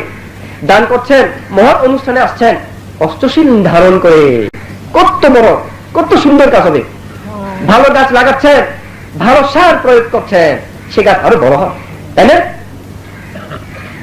এইভাবে আমাদেরকে অষ্টশীল ভাবনা প্রভৃতি পুণ্যকর্ম এখন জীবন থাকতেই করে ফেলতে হবে। এই যে ছোট ছেলে কিশোর, 10-12 বছর মাত্র বয়স, এত কম বয়সে উনি বলছেন তখন মরি জানি না, সুতরাং আমি এখনই প্রবজ্ঞা নিব। আমাকেও আমার মা বাপ বলতে চেয়েছিল যে সংসার ত্যাগ করতে চাইলে পরে পারে তো। যোগেন্দ্র বাবু দেখলেন না, যতীন্দ্র বাবু বলেছিল তাকে প্রথমে আগে সংসার করো না, একটু বিয়ে করো, তারপরে সংসারের স্বাদ বুঝবার পর সংসার ত্যাগ করতে পারো। আমাকে এসে বলছে, গুরু একে বলছে অপেক্ষা করো, তুমি তো সত্য করিয়া করে আসো, তোমার বাবার মন একদিন পরিবর্তন হবেই। বিয়ে কিন্তু করিও না, বিয়ে দিতে চাইলেও তুমি কিন্তু না করো, বিয়ে করলে কিন্তু একেবারে শিকল বাধা হয়ে যাবে। নারীর মায়া সাংঘাতিক যা, বড় যা। তারপরে পুত্র মায়া কন্যা মায়া যখন আসবে, হাত পা দুটাই বাঁধা হবে। নাতিপুতি পেলে তো একেবারে সারা শরীর খুঁটির সাথে বাঁধা। যারা নাতিপুতি পেয়েছেন, ছেলে মেয়ের আদর একসময় শেষ হয়, ছেলে মেয়ের প্রতি স্নেহ এককালে শেষ হয়। 40-50 বছরের ছেলে মেয়ে হয় না বলে তাদের থেকে কর্তব্য শেষ হয়। নাতিপুতির কর্তব্য কিন্তু মরণকাল পর্যন্ত, নাকি? মায়াও মরণকাল পর্যন্ত। বড় জিনিস এই মায়া ছেড়ে সংসার ত্যাগ করা, বড় দুরূহ বলছে। তাই সংসার ত্যাগ দুই রকম, যৌবন কালে একটা, আর একটা বিবাহিত হয়ে প্রৌঢ় অবস্থায়, প্রৌঢ় জীবনে। দুই রকম সংসার ত্যাগী। এই দুই রকমের মধ্যে অবশ্য যৌবন কালে সংসার যদি ত্যাগ করতে পারে তাহলে বাধা বেশি থাকে না, সহজেই সংসার ত্যাগ করা যায়। আমাদের সুমের তাপস যেমন বিয়ে না করে এই সংসার ত্যাগ করলেন। এই হস্তিপাল, অশ্বপাল, গোপাল সবাই বিয়ে না করে এই সংসার ত্যাগ করলেন। কিন্তু একটু আগে যে বলেছিলাম আমি, মহাজনক রাজা, উনি বিয়ে করার পর সংসার ত্যাগ করেছিলেন। উনি প্রৌঢ় অবস্থায় সংসার ত্যাগ করেছিলেন। তার পক্ষে সংসার ত্যাগ বড় কঠিন হয়েছিল। আমি সেই গল্পটা একটু মাত্র বলেছিলাম। পরে আরো অনেক আছে, তার স্ত্রী, পুত্র, পরিষদ, আমত্ত, মন্ত্রীবর্গ সবাই এসে কত রকমের যে তাকে ছলনা করছিল, কত রকমের যে মায়া দেখিয়েছিল, কত রকমের অন্তরের সৃষ্টি করেছিল, সবকিছুকে কেটে, সবকিছুকে অতিক্রম করে আসা বড় কঠিন।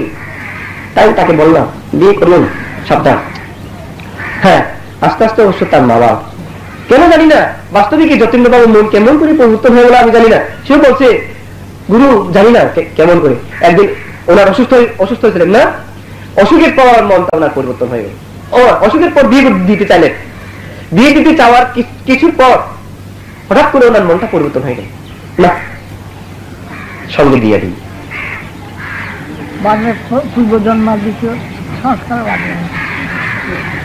তা তো বটেই, তা তো বটেই। হ্যাঁ, আপনার অতীতে পুণ্যকর্ম যদি না থাকে, আপনি তো বড়ুয়া হয়েও জন্ম নিতেন না। অতীতে যদি আপনার পুণ্যকর্ম না থাকে, আপনি এখানে বৌদ্ধ জনপদেও জন্ম নিতেন না। আপনার জন্ম হয়তো আমেরিকায়, হয়তো দুবাই, আপনি মুসলিম হতেন। আমেরিকা জন্ম নিলে খ্রিস্টান হতেন। আপনার এরকম সংসার ত্যাগের ইচ্ছা কি থাকতো? আরো যদি কম পারমি আপনার যদি থাকতো, যদি আপনি গুরু হয়ে জন্ম নেন, কোথায় সংসার ত্যাগ? ছাড়ো, সংসার ত্যাগ আছে। আরো যদি কম পারমি আপনি ভূত প্রেত হন, শুধু জ্বালায়, ক্ষুধার জ্বালায় মরতে হন। আরো যদি কম পারমি পাপের বসে আপনি নরকে যদি জন্ম নেন।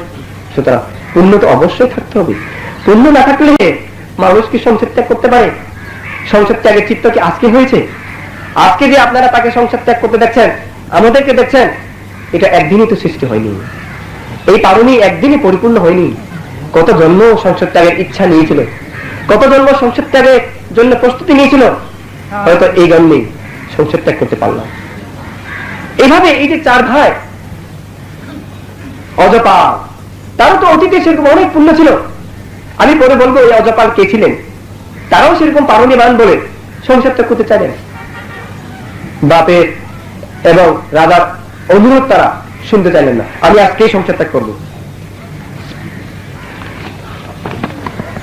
তরুণী কুমারী কত আয়ত লোচনা, লীলা বিলাসিতে যারা সতত মাগনা, কতই পাইবি সুখ আশা মনে মনে, না পুরিতে আশা হেন রমণীর তনে, মৃত্যু আসি করে দাস দেখিবারে পায়, কালাকাল বিচার না আছে তার ঠায়, উচ্চ কোন জাত ইন্দু জিনিয়া বদন, অস্থিতে গোফের রেখা মাত্র দেখা যায়, কুসুম্ব কিঞ্জন সম কি বলিব হায়, এহেন যুবকে গ্রাসে নিষ্ঠুর সমন, ত্যাজিব বাসনা তাই গৃহ পরিহরি, নৈব প্রবজ্জা আমি দাও দয়া করি। দেখছেন বাক্যে বলতেছে কত সুন্দর সুন্দর রমণী, হ্যাঁ এদিকে নিয়ে আমি সংসার করবো, আনন্দ করবো, হানিমুনে যাবো, যেটা ইংলিশে বলে। এরকম ইচ্ছা না করে এখানে গোস্ত না গজাবার আগেই বহু জনে মরে গেছে, তাই না? কালকে বিয়ে হবে, এঙ্গেজমেন্ট পর্যন্ত হয়ে গেছে, এটা করে আজকে মরে গেছে, আছে না? বিয়ে পিড়িতে বসছে, ফট করে ভাবছে বিয়ে পিড়িতে মরে গেছে, আছে না? এরকম কত আছে, অজস্র গণমাতি গোপাল অজপাল। সেজন্য বলতেছে এভাবে কতজনে মরেছে, তাদের ইচ্ছা পূর্ণ হয় নাই। তাই আমাকে আদেশ দিন, অনুমতি দিন, আমি যেন সংসার ত্যাগ করি। নৈব প্রবজ্জা আমি দাও দয়া করি, অনুমতি দাসে তব রাখো এই মিনতি, যাও চলি গৃহে ফিরি ওহে নরপতি। এই নরপতি রাজা অসুকারী, আপনি যান, আমাকে ওই অনুমতিটুকু দিয়ে যান। তখন রাজা এবং তার পিতা কি আর বলবেন, কিছুই আর বলতে পারলো না। ছোট ছেলে, এই ছোট ছেলে বড় ভাইরে চলে যাওয়া রাস্তা অনুসরণ করে গঙ্গা তীরে পৌঁছলেন। এত কম বয়সে উনিও প্রবর্জিত হলেন। আমাদের ভিক্ষু, আমাদের বৌদ্ধ সমাজেও 7 বছর হলে পর্যন্ত শ্রমণ হওয়া যায়, বুঝছেন? 7 বছর হলে, 7 বছরের অর্হত পর্যন্ত ছিল, এখন তো নাই। এভাবে কিশোর বয়সে উনি সংসার ত্যাগ করে চলে গেলেন। যখন 4 জনে এভাবে সংসার ত্যাগ করলো, পিতা সে ব্রাহ্মণের অন্তরে সংসারের প্রতি বিতরাগ জাগ্রত হল। উনি চিন্তা করলেন, আমার 4 পুত্র যদি সংসার ত্যাগ করে সবকিছু যদি মল আবর্জনা মনে করে, আমি পিতা হয়ে এগুলোর প্রতি আকৃষ্ট হয়ে কেন থাকবো? আমি একই লোক আমি করছি, আমিও যাই তাহলে আমার পুত্রদের মতো সংসার ত্যাগ করি। ব্রাহ্মণও চলে গেলেন সংসার ত্যাগ করে পুরোহিত। ব্রাহ্মণের সাথে সাথে তার 60,000 শিষ্য ব্রাহ্মণ পুরোহিত তার পথ অনুসরণ করলো। গঙ্গা তীরে বহু লোকের সমাবেশ হলো। এদিকে পুরোহিত স্ত্রী স্বামী অপেক্ষা করতে করতে যখন আসলো না, যখন জানতে পারলো স্বামী সংসার ত্যাগ করেছে, হ্যাঁ তাহলে আমি কি করি? আমার স্বামী এইসব মল আবর্জনা ফেলে গেছে, আমি কি সে মল আমার গায়ে মাখবো? আমিও থাকবো না। তখন পুরোহিত পত্নী যারা ছিল তাদেরকে বললো, হে রমণীগণ, কি করবো বলুন, চলুন আমরাও সংসার ত্যাগ করি, তাহাই হইবে উত্তম। সবাই চলে গেলেন গঙ্গা তীরে। আরো 60,000 রমণী সেখানে সমাবেত হল।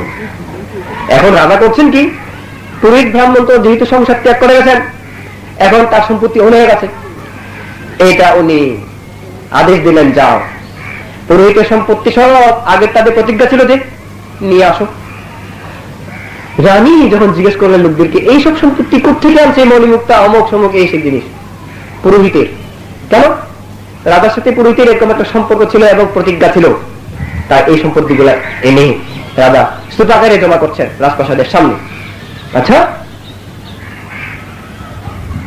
পুরোহিত কোথায় গেলেন? পুরোহিত যে এইগুলি দিয়ে দিলেন।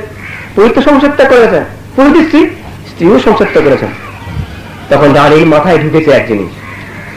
রানী চিন্তা করলেন, হায় হায় রাজা বোকা, এতগুলা লোক, তার 4 ছেলে পুরোহিত আর স্ত্রী মল ফেলে দিয়ে গেছে, মল মনে করে, আবর্জনা পায়খানা মনে করে যেসব জিনিস নিয়ে গেছে, এই আমাদের বোকা রাজা দেখে সে মল খাইতে চায়, এই মলগুলো সব যেখানে জমা করছে। আমি রাজাকে উদাহরণ দিয়ে বুঝিয়ে দিব। তখন উনি আমাত্মদের আদেশ দিলেন, যাও বাজার থেকে মাংস কিনে আনো। অনেক মাংস স্তূপাকারে রাজপ্রাসাদে জমা করলেন। জমা করে উনি আদেশ দিলেন, এই মাংসকে সুন্দর করে জাল দিয়ে ঘেরাও করো এবং জালের উপরে একটা ছিদ্র রাখো। এই ছিদ্র দিয়ে শকুনরা আকাশ থেকে দেখতে লাগলো যে মাংস, তা অনেক শকুন সেখানে নামতে লাগলো, ছিদ্র দিয়ে ঢুকে ঢুকে শকুন ওগুলো মাংস খেতে লাগলো। যেসব শকুন পেট ভরে খেলো, উঠতে পারলো না, ছিদ্র দিয়ে কোন রকম বের হতে হয়েছে, বের হতে পারলো না, পেট ফুলে গেছে, শরীর ভারী হয়ে গেছে। আর যেসব শকুন বুদ্ধি আছে, খেয়েছিল ঠিকই, আবার ভূমি করে ফেলে চলে গেল, ছিদ্র দিয়ে বেরিয়ে গেল, উড়ে গেল আকাশে, মুক্ত হয়ে গেল। যে কয়েকটা শকুন খেয়ে দিয়ে পেট ভরে উঠতে পারলো না, এইটাকে ধরে ওই মন্ত্রী পরিষদ তারা রানীর কাছে আনলো। রাজাও দেখলো, রাজা করলো, এটা কি? শকুন মরা। কোথাও ধরেছ? ওই আশপাশের সামনে। কেমন করে? তখন তারা বর্ণনা করলো যে মাংস এরকম করে রাখা হয়েছে, উপরে একটা ছিদ্র, এগুলো মাংস খেয়ে পেট ভরে উঠতে পারছে না, এটাকে ধরে আনছি। তখন রাজাও একটু বুদ্ধিমান, হে রানী তুমি এটা করলে কেন?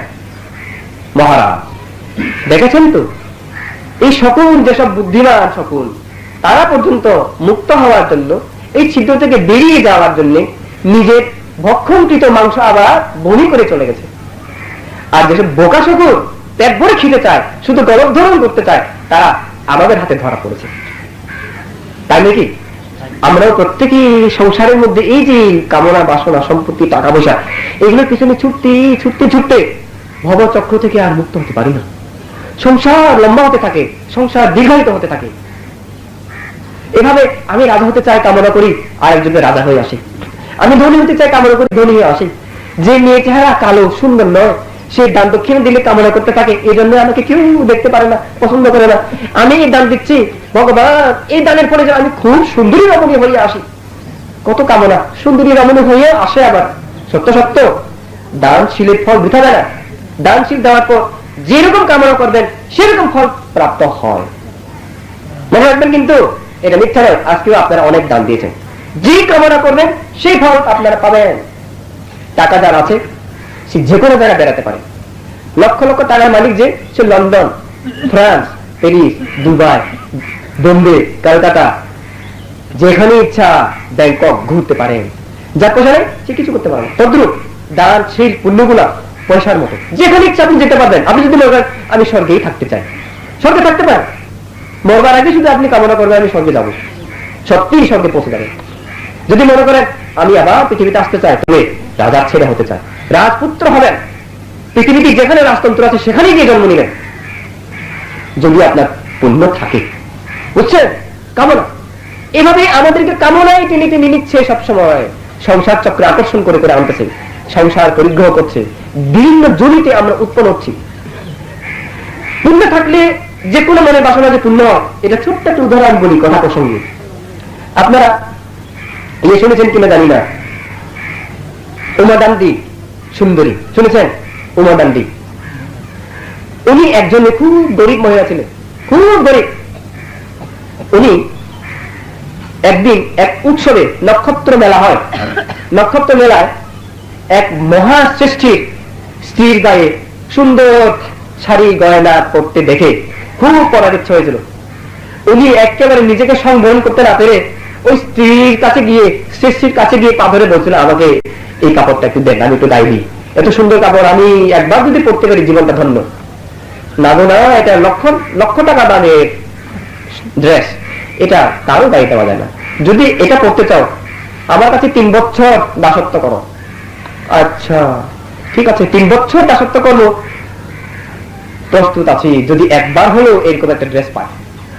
ওই রমণী 3 বছর দাসত্ব করেছিল, 3 বছর পূর্ণ যে হয় তাকে একটা সুন্দর এরকম কাপড় একটা দিয়েছিল। ওই রমণী সেদিন আনন্দ চিত্তে নদীর ঘাটে স্নান করতে গিয়েছিল, ওই কাপড় পরবে, ওটাও নিয়ে গেছে। স্নান করে উঠবে, পড়তে যাবে, ঠিক সেই মুহূর্তে দেখলেন এক বাচ্চক বুদ্ধ, উনিও স্নান করছে, কিন্তু ওনার সেই চিবরগুলি একটা চোরে নিয়ে গেছে।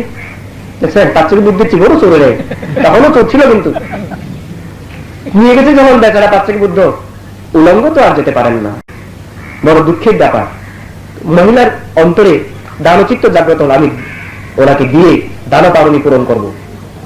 যে দিবেন বলে চিন্তা করেন, আবার কৃপণতা চলে আসে, না এটা যদি দিই আমি কি করবো, যেটাকে পাওয়ার জন্য 3 বছর দাসত্ব করেছি সেটা আমি কি দিয়ে দেবো, দেব না।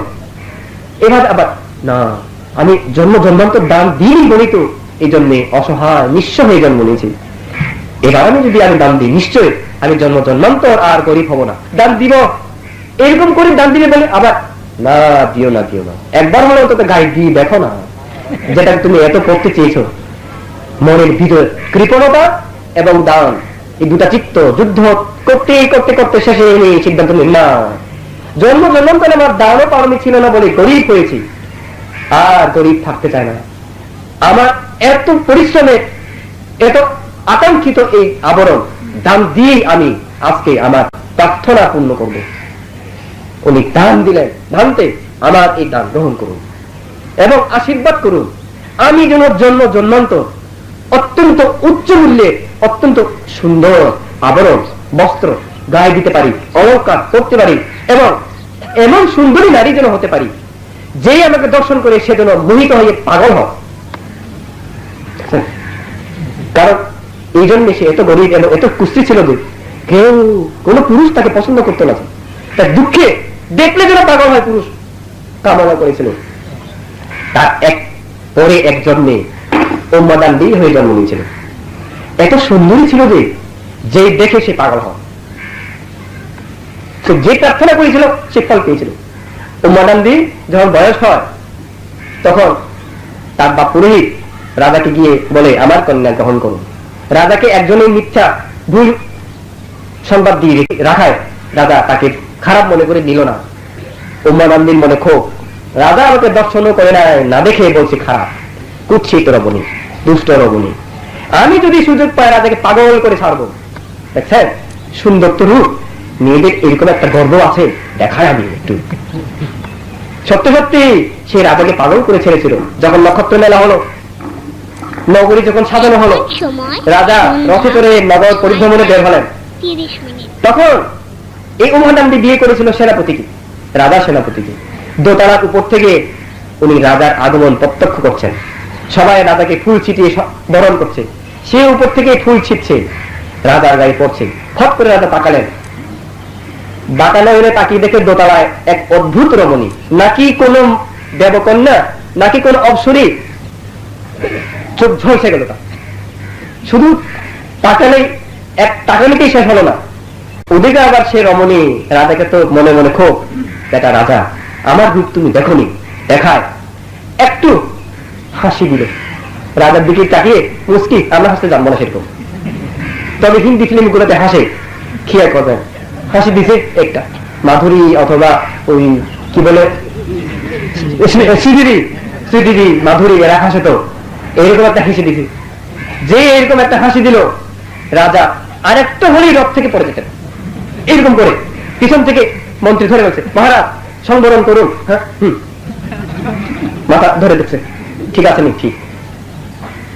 উনি রাজপ্রাসাদ ফিরে গেলেন, ঠিকই ঘুম আসলো না। ওটা কে খবর নাও, কি আর খবর নেবে, আপনার সেনাপতি স্ত্রী। হ্যাঁ হ্যাঁ, তাকে না পেলে মরে যাবো। পাগল হয়েছিল, বুঝছেন, পাগল করে ছেড়েছিল। এইরকম যে কোনো কামনা আপনারা করবেন, পাবেন। কিন্তু ওইসব কামনায় আপনারা যাই পান না কেন, দুঃখকে কামনা করার স্বামী। কেননা আপনি রাজা হতে চান, মন্ত্রী হতে চান, পৃথিবীর অধীশ্বর হতে চান, একেবারে সেরা সুন্দরী ক্লিওপেট্রার মতো হতে চান, তবুও তো একদিন মরবেন। একদিন জরা ব্যাধি মৃত্যু আপনাকে গ্রাস করবে। তিনি এখানে অনেক রমণী আছেন, আমার মা বোন আছেন, যারা কম বয়সে বহু সুন্দরী ছিলেন, বুড়ি হয়ে গেছেন অনেকে। এখন ওনাদেরকে কেউ চাইবে না, যারা 60-70 রয়েছে না। কোন যুবককে বলে তাকে বিয়ে করতে হবে, এই যুবক সুইসাইড করবে। একটা বুড়িকে দিতে বলে বিয়ে করো, না না মরে যাওয়া ভালো। কিন্তু এই বুড়ি হয়তো এককালে এমন সুন্দর ছিল যে তার জন্য কয়েকজন পাগল ছিল, নাকি? এরকম বিকৃত রূপ হয়ে যায় মানুষ। এভাবেই চেহারা দিনে দিনে বদলে হয়ে যায়। আমাদের চেহারাও 5 বছর আগে, 10 বছর আগে এরকম ছিল না। আমরাও দিনে দিনে মৃত্যুর দিকে ধাবমান, যারা ব্যাধি আক্রান্ত হচ্ছে দিনে প্রতি সেকেন্ডে। এইভাবে এই জন্য সেই অজপাল বলছিল, আমার তো কখন মৃত্যু হয় জানি না, শুধু আমি থাকবো না, আমি চলে যাব। ঠিক এভাবে পুরোহিত স্ত্রী, রাজা স্ত্রীও বুঝলো রাজা বোকা। তাই স্ত্রী বলছে, আপনি দেখছেন না এই শকুনদেরকে, বোকা শকুন, খেয়েছে, তারা যেগুলো বমি করে ফেলে গেছে, যেসব শকুন এগুলো খেয়েছে, তাই এখন আপনার হাতে ধরা পড়লো।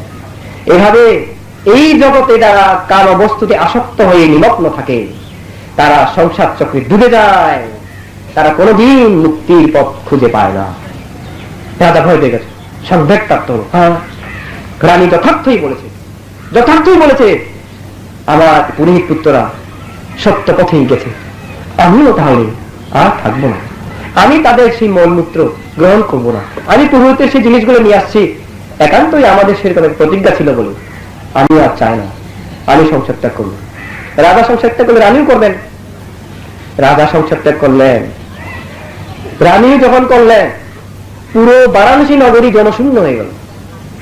বারাণসী নগরীতে আর লোক নয়, খালি। রানী সংসার ত্যাগ করার আগে বড় বড় সাইনবোর্ড ফলক লিখলেন, আমার এই রাজভান্ডারে অনেক মণিমুক্তা ধন দৌলত আছে, যাহারা অথবা যিনি যাহা নিতে চাহিবেন তাহা ইচ্ছাবাধিক নিয়ে যাইতে পারিবেন। দেখছেন, রাজভান্ডার খুলে দিবে, কেউ কিন্তু নেবার নাই, সবাই চলে গেছে সংসার ত্যাগ করতে। লক্ষ লক্ষ মানুষ, পারবেমান, তাই না? সবাই এভাবে যখন সবাই সংসার ত্যাগ করে গেল, একদিন আশেপাশের কোন এক রাজা ওখানে এসে দেখলেন জনশূন্য বারাণসী নগরী, ইতস্তত পড়ে আছে ধন রত্ন, ফলকে লিখা আছে, যিনি গ্রহণ করতে চান গ্রহণ করিতে পারেন। আরে এটা কারা ছিল, এরা কোথায় গেল? খুঁজতে দেখলো একটা লোক মাতাল, মদ খেয়ে ডুবতেছে, হাঁটছে। তখনও কিন্তু মাতাল ছিল, সংসার ত্যাগ না করা মানুষ তখনও কিন্তু ছিল 2-1 জন মাতাকে ডেকে বললো, হে, তোমাদের রাজা কোথায় গেছে? আমাদের রাজা সংসার ত্যাগ করেছে, মদ খেয়ে বসেছে। হ্যাঁ, কোথায়?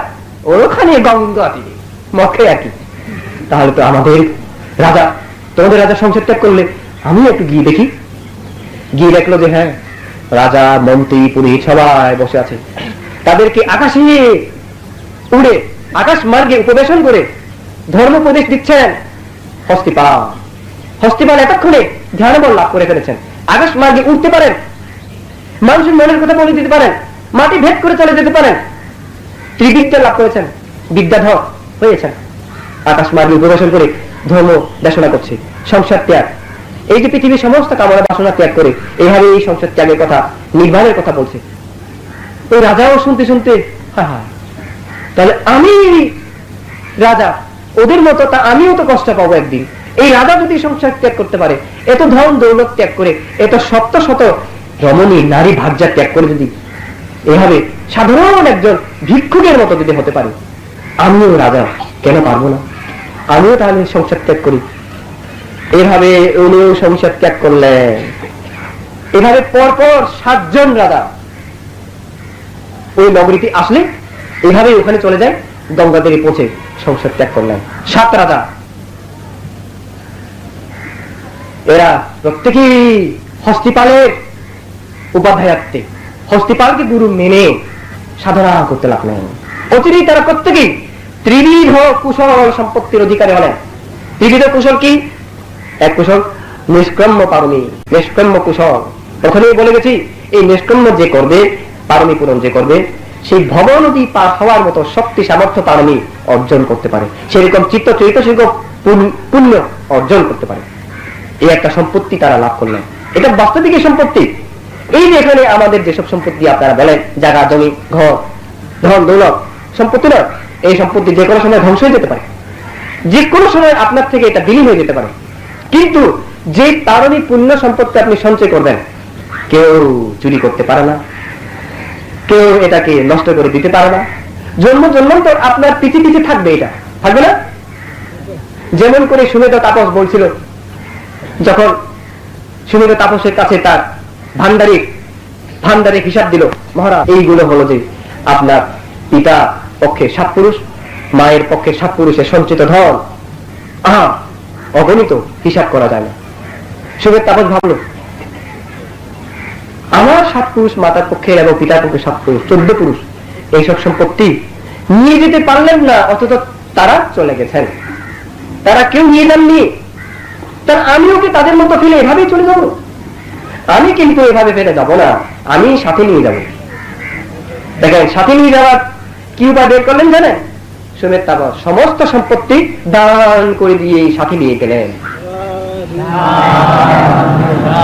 এইভাবে আপনারা যদি প্রকৃত সম্পত্তির অধিকার হতে চান, এই ধরনের দানময় শিলময় ভাবনাময় সম্পত্তি অর্জন করে সাথে নিবেন, আপনার মতো, আপনার সাথে ছায়ার মতোই থাকবে। এই তারা এইভাবে প্রথম একটা সম্পত্তি লাভ করলেন, নিষ্ক্রম্য সম্পত্তি। দ্বিতীয় অব্যাপাদা সম্পত্তি। অব্যাপাদা কি? মূর্তি চিত্ত তাদের যাচ্ছে, কারোর প্রতি হিংসা, কাকেও মারবে, ধরবে, কষ্ট দিবে, এই চিন্তা আর জাগে না। তৃতীয় সম্পত্তি তাদের ডাকলো অবিহিংসা, কোন দেশচিত্ত নয়, করুণা, শুধু করুণা। এভাবে তারা ব্রহ্মচর্য পালন করে, ব্রহ্মবিহার যেটাকে বলে, 1 মৈত্রী, 2 করুণা, 3 মুদিতা, 4 উপেক্ষা, এই 4টাকে বলে ব্রহ্মবিহার। এটা আচরণ করে তারা মৃত্যুর পর অনেকেই ধর্মবাসী ধর্মলোকে উৎপন্ন হতে পেরেছিলেন। আমাদের সম্যক সম্বুদ্ধ একদিন যেটা বলে, তা এভাবে সংসার ত্যাগ করার কথা বলতে গিয়ে এভাবে এই হস্তিপাল জাতক উনি বর্ণনা করে বলেছিলেন, হে ভিক্ষুগণ, আমি বহু জন্ম এভাবে সংসার ত্যাগ করেছি, এভাবে সংসার ত্যাগ করেছি। তখন যে এসুকারী রাজা ছিল, এই এসুকার রাজা হলেন আমাদের গৌতম বুদ্ধের পিতা শুদ্ধধর। দেখেছেন অতীতের যোগাযোগ। যিনি রানী ছিলেন, ইনি হলেন গৌতমের মায়া দেবী। যিনি পুরোহিত ছিলেন, এই জন্যে হয়েছিলেন বুদ্ধের শিষ্য মহাকাশ্যপ। যিনি পুরোহিত পত্নী, ইনি এই জন্য হয়েছিলেন বুদ্ধের এক শিষ্যা ভদ্র কাপিলানি। যিনি হয়েছিলেন অজপাল, মানে ছোট ভাই, 2 নম্বর ভাই। এই অজপাল ছিল বুদ্ধের এক ভাই, কাকাতো ভাই এবং বুদ্ধের এক প্রিয় শিষ্য অরহত অনিরুদ্ধ, দেখেছেন পারমিক কি যোগাযোগ, আশ্চর্য। বললাম তো সেজন্য, এমনি দেখা হয় না কারোর সাথে যোগাযোগ না থাকলে। তৃতীয় যিনি হয়েছিলেন গোপাল, সেই গোপাল ছিল বুদ্ধের আরেক প্রধান শিষ্য, অজ্ঞ মহাশ্রাবকের একজন, মুদ্গলায়ন। এবং যিনি হয়েছিলেন অজপাল, ইনি ছিলেন সারিপুত্র, ইনি হলেন সারিপুত্র। আর যেসব লোক সেই ষষ্ঠীপালের অনুসরণ করেছিল, হাজার হাজার লোক তার শিষ্য হয়েছিল, এই সকলেই হয়েছিল বুদ্ধের ভিক্ষু সংঘ শিষ্য। আর হস্তিপাল হয়েছিলেন আমাদের বোধিসত্ত্ব। এইভাবে বোধিসত্ত্ব এবং তার প্রিয় শিষ্য মহাসত্ত্বগণ অতীতে জন্ম জন্মান্তর একত্রে পারমি পূরণ করে করে করে করে করে পরিপূর্ণতা প্রাপ্ত যখন হয়ে বুদ্ধ হলেন, তখন তারাও তার সাক্ষাতে অরহত্ত মার্গফল লাভ করে মহা অসংস্কৃত নির্বাণ ধাতুতে উপনীত হতে পেরেছিলেন। জানি না আমাদের আজকের এই সংসার ত্যাগ, আমার শিষ্যের আজকের এই সংসার ত্যাগ, এভাবে কতদিন সময় লাগবে সেই মহা ধাতু, সেই মহা অসংস্কৃত নির্বাণ ধাতুতে পৌঁছবার। তবে আমাদের বিশ্বাস, কি বিশ্বাস? নিশ্চয় বীর্যবান হলে সফল কাম হবই।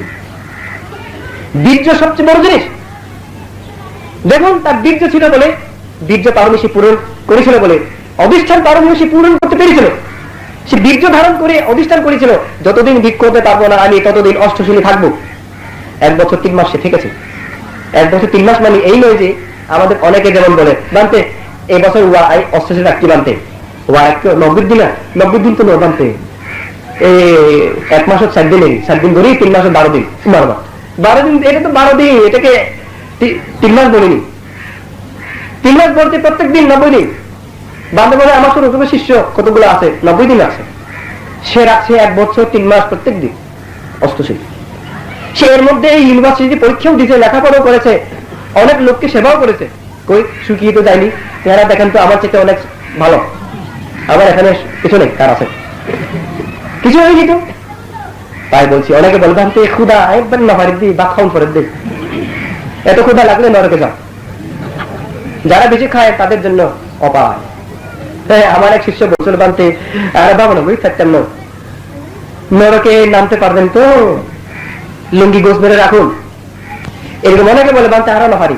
যারা বলবেন পারবেন না, বীর্যহীন, তাদের জন্য সে অপায় খোলা আছে। আর যারা বীর্যবান তাদের জন্য নির্বাণ দ্বার খোলা। বীর্য ধারণ করুন, এখনো সেই ক্ষেত্র নির্বাণ ফলবার ক্ষেত্র আছে, সময় আছে, নিশ্চয় আমরা নির্বাণ ফল ফলাতে পারবো। আমার বিশ্বাস আজকে যারা এখানে ধর্ম শ্রবণ করছেন তারা অনেক পারমিক, অনেক পুণ্যের অধিকারী হয়েছেন। আপনার আনন্দ চিত্তে ত্রিচেতনা পরিপূর্ণ করে বাড়ি ফিরবেন। আমি প্রায় 3 ঘন্টা আপনাদেরকে দেশনা করেছি। আমার দেশনা যদি আপনাদের বিন্দুমাত্র যদি উপকার মঙ্গল করে থাকে তাহলে আমিও হব সার্থক, কারণ ধর্মদান শ্রেষ্ঠ দান। কিন্তু যদি আপনারা শোনা মাত্রই এখান থেকে বের হলে যদি ভুলে যান তাহলে আমার ধর্মদান সার্থক হবে না। এবং বাড়িতে পৌঁছে যদি ভুলে যান, আচরণ না করেন, তাহলেও হবে না। শুনবেন, আচরণ করবেন। আজকে এইসব কথা বলতে গিয়ে আমি আর অনেক কথায় কথায় বলেছি, এগুলা আপনারা মনে রাখবেন আমি কি বলেছি। ইহাই বলে ধর্ম শিক্ষা, ধর্ম দেশনা শুধু বলে গিয়ে কেউ বুঝলো না সেটাও নয়। আর শুনছি বললে হয় না, বসে থাকলেও ধর্ম শ্রবণ হয় না। ধর্ম শ্রবণ মানে কি? সশ্রদ্ধ চিত্তে বিশ্বাস সহকারে ধারণ করে আচরণ করলেই হবে তখন সার্থক ধর্ম শ্রবণ। আমি আপনাদেরকে এরকম মহতীয় অনুষ্ঠানে এসে আমাদেরকে উৎসাহ দানের জন্য, পুণ্যের অংশীদার হয়ে আপনারা পারমি পূরণ করছেন বলে, সেই কারণে আমি আপনারা যেন নির্বাণ পেতে পারেন, আপনাদের মনেও সেরকম সংসার ত্যাগের চিত্ত, সংসার ত্যাগের চেতনা যেন জাগ্রত হতে পারে, আপনারা যেন পালন পূরণ করে নির্বাণ ধাতুতে উপনীত হতে পারেন, আমি নেতৃত্ব দিচ্ছি। এবং আমি আমার জন্মান্তরে সঞ্চিত দানময়, শিলময়, ভাবময় পুণ্যরাশি আপনাদের সহ এখানে আগত ভিক্ষু সংঘ সহ সকল অদৃশ্য দেব, নাগক, কিন্নর, অপ্সর এবং চতুরোপায়ের সকল জীবকে মৈত্রী পুণ্য বিতরণ করছি। সকলে সুখী হন, দুঃখ থেকে মুক্ত হন, সুখে যারা আছেন তাদের দেশের আরো বৃদ্ধি হোক, এই বলে আমার দেশনাও সমাপ্ত করছি। এখন শুনছি